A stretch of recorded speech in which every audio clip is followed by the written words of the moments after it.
हमारे यहाँ जो नौजवान लड़के मोटर बाइक इस्तेमाल करते हैं वो अक्सर अपनी दो ख़वातीन को एक साथ अपने पीछे बिठाते हैं। यानी दो ख़वातीन को एक साथ बिठाना, वो भी ख़वातीन अपने तरीक़े से बैठती हैं। और फिर अगर उनमें चादर बड़ी हो या उन्होंने अबाया या बुर्क़ा पहना हुआ हो तो ये कितना ख़तरनाक हो सकता है। हमारे नौजवान बाइकर्स को इन चीज़ों का ख्याल नहीं है, बल्कि जो हमारे वालिदैन या बड़े जो हैं घर के, वो हमारे बच्चों को जो मोटर बाइक देते हैं, चलाने की इजाज़त देते हैं, वो भी इस बात का ख्याल नहीं रखते कि आपने दो बहनों को साथ भेजा है या दो ख़वातीन को साथ भेजा है। और जो पाकिस्तान में ट्रैफिक का हाल है वो भी सबके सामने है और जो सड़कों का हाल है वो भी सबके सामने है।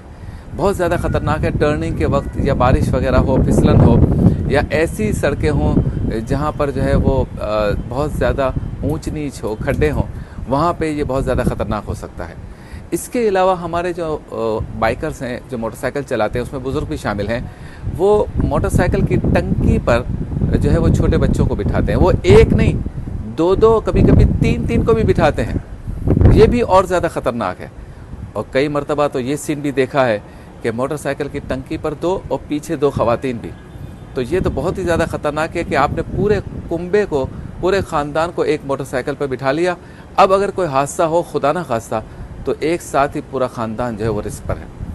इसके अलावा हमारे यहाँ जो गाड़ी चलाते हैं, कार चलाते हैं, उनको अक्सर देखा गया है कि वो छोटे बच्चे को खुश करने के लिए अपनी गोद में बिठाकर गाड़ी चला रहे होते हैं। और ये कितना ज़्यादा ख़तरनाक है। टर्निंग के वक्त अगर हाथ फंस गया, बच्चे की गर्दन फंस गई या बच्चे ने कोई शरारत कर दी या उसने गेयर पर या किसी जगह पे हाथ डाल दिया, तो ये भी पूरे ख़ानदान के लिए ख़तरे का बाइस बन सकता है।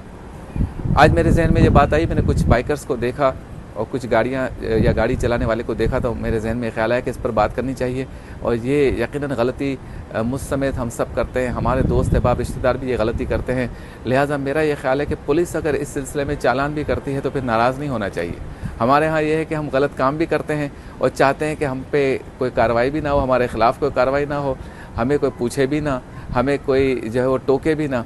तो बेहतर ये है कि अगर हम एक दूसरे को समझा कर इन चीज़ों का ख्याल रख लें तो बहुत ज़्यादा बेहतर होगा। बल्कि मैं तो ये भी देखता रहा हूँ कि अगर मोटर बाइक पर एक खातून को भी किसी ने बिठाया है, तो लेकिन वो इतनी ज़्यादा तेज़ मोटरसाइकिल चलाते हैं, स्पेशली मैंने देखा है बारिश में भी, कि एक खातून है पीछे लेकिन आप इतनी तेज़ मोटर बाइक चलाते हैं कि गाड़ियों से आगे निकल जाते हैं। अब एक आम गाड़ी 60, 70, 80 की स्पीड से भी जा रही है, आप उससे भी तेज़ मोटर बाइक लेकर जा रहे हैं, तो इसका मतलब ये हो गया कि आप 100 की स्पीड से जा रहे हैं। तो खुदारा अपना भी ख्याल रखें, अपने अहले खाना का, बच्चों का, ख़वातीन का, सबका ख्याल रखें।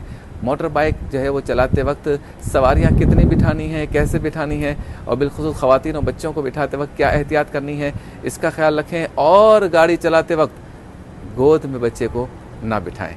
शुक्रिया।